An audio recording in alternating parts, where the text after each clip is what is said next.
What's up, YouTube? It's the Action Figure Grader coming back to you with a vintage collection market update, and I had to get some new screen recording software, and this is take 3. I hate technology, and I hate it when perfectly good software does an update, and then I'm left trying to figure something else out. So I bought some new software. This is my first try at using it, and it has not gone well so far. So this is take 3.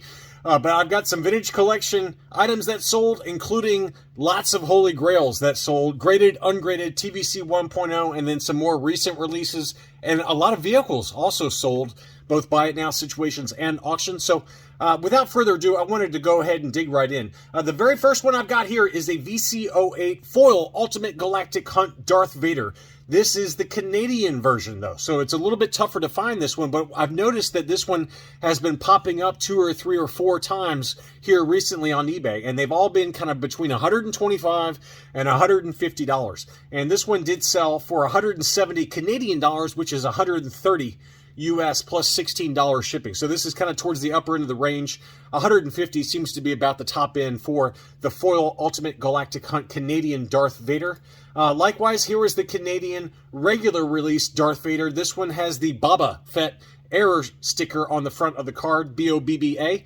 And, obviously a lot of those early TVC made up in Canada did have that error, and this one was listed for 159 US dollars plus shipping, and it sold for 105 US dollars. That was the best offer that was accepted for that one. This one was not mint by any means. It did have some edge wear to it, but not too bad considering that those Baba errors do usually command a significant premium. Next up was the AT-AT Commander, and this was the US release. This seller had 4 of them available. All 4 of them sold very, very quickly. And the list price on it was $104.98, free shipping, and all 4 of them sold within about 2 days. But that gives you a data point for those of you still looking for the AT-AT Commander. This one has the free Boba Fett rocket-firing mail-away offer on the front, and again, it was the US card, unpunched, $105. Next up, Commander Gree. This one's come back down to earth just a little bit. It got up really expensive there for a while. It was up to about $300 if memory serves last year for an unpunched US release. This is the same US unpunched release, and this one sold for $150 free shipping. Again, it wasn't perfectly mint. It did have a couple of dings to it on the right-hand side of the card back, but overall, a pretty good example. You can see the dings there in the lower right and then in the upper right there. So, again, by no means perfect, but a pretty decent deal for a Commander Gree unpunched.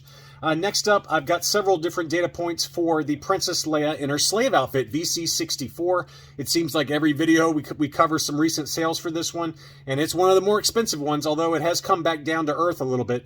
This was the retail release with the prototype Boba Fett offer on the front and the paperwork inside the blister. It was the US unpunched US card, and this one sold in an auction for $305 on 29 bids. We've seen as high as about $400 here recently, so that one has also come down a little bit. It was another $10 shipping, so let's call that about $315. This is a rare one, though. This is the Canadian release, Revenge of the Jedi. So I'm assuming that this is the SDCC release for a multi-language version. This was over in the UK, and you can see the name pill there has lots of different languages going on there, so very tough to find this one. It was a punched example, again, offerless with no paperwork inside the blister, and it is the multi-language name pill as well as the multi-language back. And this one sold over in the UK for £305, which is 388 US dollars, but that's one that does not come up very regularly. Next up was Hayden Christensen signed Anakin Skywalker. This one appears to be the re-release, but we all know that it's expensive to get some of these major stars to sign these TVC at conventions, and this one was listed for $400 US dollars. The best offer that was accepted was $333 US dollars. So that's pretty cool. He's got a great signature there that was in a great color that really nicely matches the Clone Wars logo on the front of the card back there. But again, $333 took that one home. A couple of TVC 1.0 releases that were graded. AFA 9.0 original issue Obi-Wan Kenobi in his Clone Wars armor. That one sold for $125.50. The same seller also had an uncirculated 9.0 original issue Nien Nunb US card unpunched. That one sold for $150 plus $19 shipping. And again, given that this one can go for $100 to $125 ungraded, to get an uncirculated 9.0 original issue Nien Nunb, I think that was a pretty good deal at a $150. A different seller had this one. This is a recent release. This was an uncirculated 9.0 indoor Rebel Commando, and I'm laughing because it means that whoever submitted this one sent in the entire indoor bunker exclusive playset, and then AFA opened it and then graded the pack-in indoor Rebel Commando. So that's a pretty cool item, and $125, $13 shipping. I mean, I would think with the shipping to and from AFA, it's hard to really make much money on that one, but it's a great looking card back and a great looking figure as well. But that one did sell for $125 plus $13 shipping. Next up, Power Droid sold another TVC 1.0 uncirculated. He always gets pretty good prices for them. Obviously, this is the first issue Rebel Fleet Trooper. This was re-released in the Tantive 4 Corridor playset, but this is the original Star Wars racetrack card back with the Darth Maul offer, uncirculated 9.0 unpunched US card. That one sold for $150 plus $19 shipping. Next up, we've got a Jango Fett. This is an ungraded Jango Fett VC34 US card unpunched. That one sold for $117.50 plus $10 shipping. So let's call that about $127. And this is further proof that if you don't get an AFA 85 or 90, then it's really hard to justify paying much more than what they sell for ungraded, because this is a CAS 80 plus Jango Fett. This was a punched example, admittedly, versus an unpunched, but that one sold for $132.50, so about the same price for an already graded example, 80 plus from CAS, versus this unpunched example that's not graded that sold for about the same price after accounting for shipping. This one sold, again, for $132.50 free shipping versus about $128 for the other one. So tough to really justify paying much more than ungraded prices for graded examples when they don't at least hit like an 85 or a 90. Now it's time for the Holy Grails. We got a Salacious Crumb that a Patreon supporter bought. Congratulations again to my Patreon supporter who bought this one. A CAS 80 Salacious Crumb. That one sold for $460 on 24 bids. That's a pretty good price. Probably about, again, what it would sell for ungraded, but a pretty nice example there. Admittedly, it's only an 80 grade, but still, that's one of the Holy Grails and a really good example there. Next up, the same seller had a mouse droid. This one sold for big money, and it was a CAS 90. So it hit that 90 kind of threshold that a lot of collectors demand if they're going to pay a premium for some of these Holy Grail items. This one sold for $935 on 62 bids on June 22nd. So obviously a big number there for the mouse droid. And then finally we had Jar Jar Binks in Carbonite. This is the last of the three Holy Grails I wanted to cover before we start digging into some of the vehicles. But this was a near mint plus to mint condition. And it was ungraded, but it included a sliding acrylic case, unpunched, obviously. $799 for that one. So that's a big price for Jar Jar Binks in Carbonite ungraded. So you had the Salacious Crumb that sold for $460, the Mouse Droid that sold for $935, and then the Jar Jar Binks in Carbonite that sold for $800. So all three of those sold here recently. Next up, we've got some vehicles. Lots of vehicle sales this time around. This is the V19 Torrent Starfighter. The Clone Wars packaging TVC, this one sold in an auction. Only one bid on this one, but that sold for $109 plus $14.25 shipping. And that's kind of right in line with where these usually sell. They usually sell for about $125, which is about what this one sold for after accounting for shipping.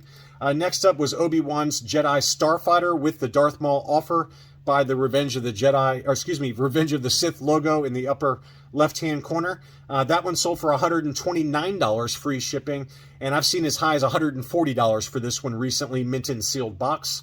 Next up, I had two different data points for the Toys R Us exclusive original issue TVC XWing Fighter, and the price difference was pretty wide here.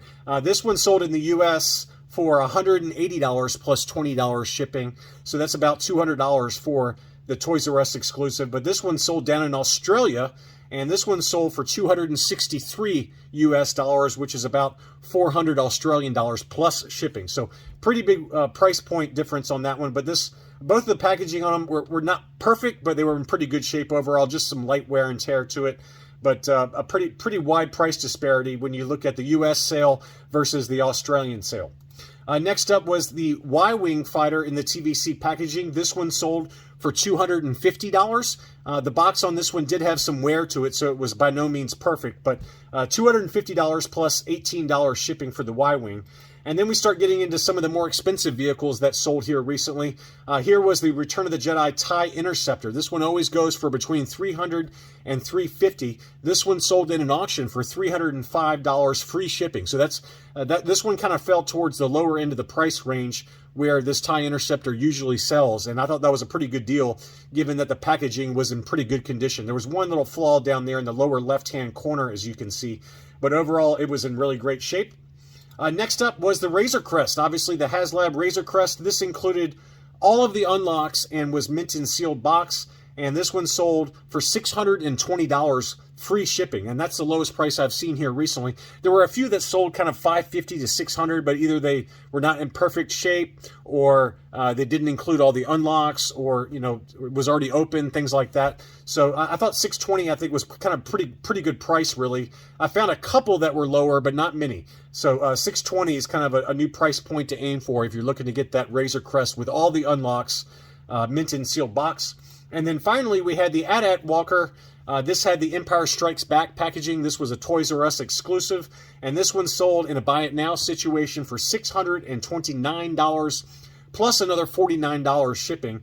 So that's about $670 for the ESB packaging for the AT-AT. Obviously, it also came on the Return of the Jedi packaging, but this one was kind of towards the upper end of the range. I've seen as low as $575 to as high as $725. So this was kind of towards the upper end of the range for the Empire Strikes Back packaging for the AT-AT Walker.